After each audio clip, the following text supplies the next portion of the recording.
Quelle est la différence entre la France et les États-Unis? Dans cette vidéo, nous parlerons d'éducation, le monde du travail et enfin, le mode de vie des citoyens. J'utiliserai une voix off pour expliquer les différences. Si tu aimes ce format de vidéo, alors mets un pouce bleu en bas de la vidéo, abonne-toi et active la cloche pour rater aucune de mes vidéos qui sortira. Merci de ton soutien. La France et les États-Unis font partie des pays les plus connus au monde. Pourtant, derrière leur puissance et leur influence, leurs modes de vie sont parfois radicalement différents.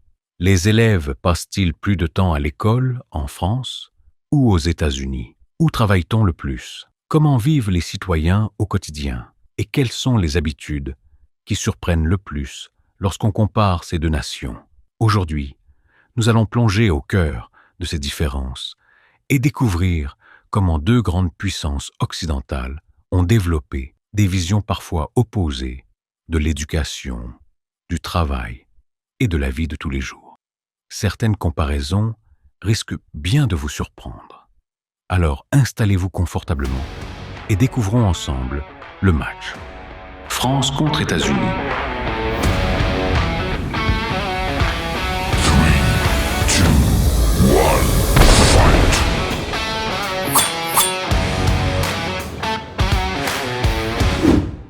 Chapitre 1. L'éducation. L'école est souvent le reflet des valeurs d'une société. Et lorsqu'on compare la France et les États-Unis, les différences apparaissent dès les premières années de scolarité. En France, les élèves suivent généralement des journées de cours assez longues.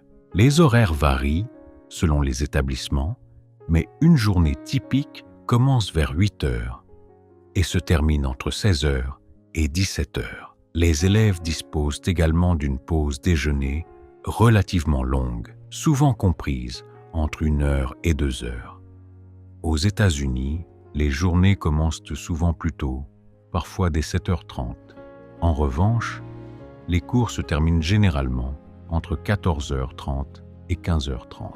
Les élèves passent donc moins de temps à l'école chaque jour, mais participent fréquemment à des activités extrascolaires après les cours, comme le sport, la musique ou les clubs étudiants. Le système français met fortement l'accent sur les connaissances académiques et les examens nationaux. Les programmes sont définis au niveau national, garantissant une certaine uniformité sur l'ensemble du territoire. Aux États-Unis, l'éducation est davantage décentralisée. Les programmes peuvent varier selon les États et les districts scolaires. L'accent est souvent mis sur la participation, les projets et le développement personnel des élèves. Malgré leurs différences, les deux systèmes poursuivent le même objectif: préparer les jeunes générations à leur avenir. Chapitre 2. Le monde du travail. Une fois les études terminées, les différences se poursuivent dans le monde professionnel. En France, les salariés bénéficient généralement d'une forte protection sociale. La semaine de travail est officiellement fixée à 35 heures, même si de nombreuses professions dépassent ce seuil. Les employés disposent également d'au moins 5 semaines de congés payés par an. Aux États-Unis, la culture du travail est souvent plus compétitive. Les semaines de travail sont fréquemment plus longues et il n'existe pas de minimum légal de congés payés au niveau fédéral. Les avantages accordés aux salariés dépendent souvent de l'entreprise qui les emploie. Cette différence reflète deux visions distinctes. En France, l'équilibre entre vie professionnelle et vie personnelle est considéré comme un élément important du bien-être. Aux États-Unis, la réussite professionnelle et la progression de carrière occupent souvent une place centrale dans la société. Cependant, le marché américain est également réputé pour offrir davantage de flexibilité et d'opportunités d'évolution rapide, notamment dans les secteurs de la technologie, des affaires et de l'entrepreneuriat. Deux modèles différents, chacun avec ses avantages et ses défis. Chapitre 3. Le mode de vie des citoyens. Au-delà de l'école et du travail, la vie quotidienne des citoyens révèle encore davantage les différences entre la France et les États-Unis. La nourriture occupe une place importante dans les deux pays, mais de manière très différente. En France, les repas sont souvent considérés comme des moments de partage. Les déjeuners et les dîners peuvent durer longtemps, notamment en famille ou entre amis. Aux États-Unis, le rythme de vie plus rapide favorise souvent les repas pris sur le pouce. la restauration rapide est profondément ancrée dans la culture américaine, même si de nombreux citoyens accordent aujourd'hui davantage d'importance à une alimentation équilibrée. Les traditions nationales illustrent également ces contrastes. En France, le 14 juillet célèbre la prise de la Bastille, avec des défilés, des feux d'artifice et des festivités populaires.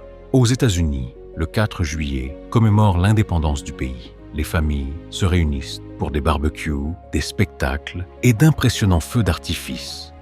Les modes de déplacement diffèrent eux aussi. En France, notamment dans les grandes villes, les transports en commun sont largement utilisés. Aux États-Unis, la voiture reste souvent indispensable, particulièrement en dehors des centres urbains.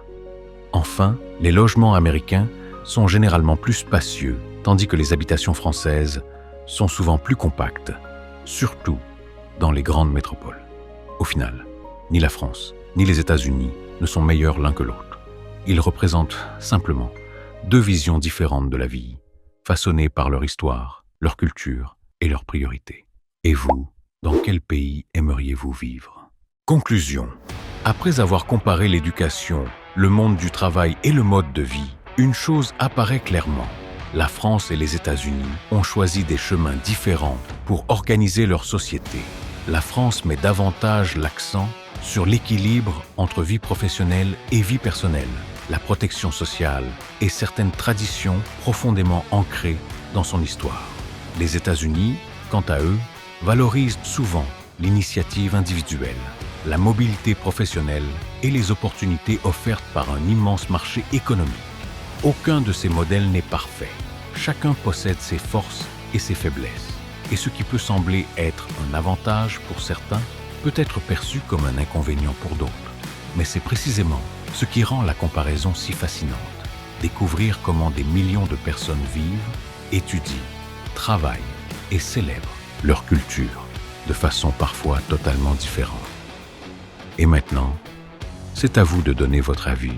Préférez-vous le modèle français ou le modèle américain? Y a-t-il un aspect qui vous a particulièrement surpris? Dites-le nous dans les commentaires. Et n'hésitez pas à proposer le prochain duel de pays que vous aimeriez voir sur la chaîne. Si cette vidéo vous a plu, pensez à laisser un like, à vous abonner et à activer les notifications pour ne manquer aucune prochaine comparaison. Merci d'avoir regardé et à très bientôt pour un nouveau voyage autour du monde. 3, 2, 1.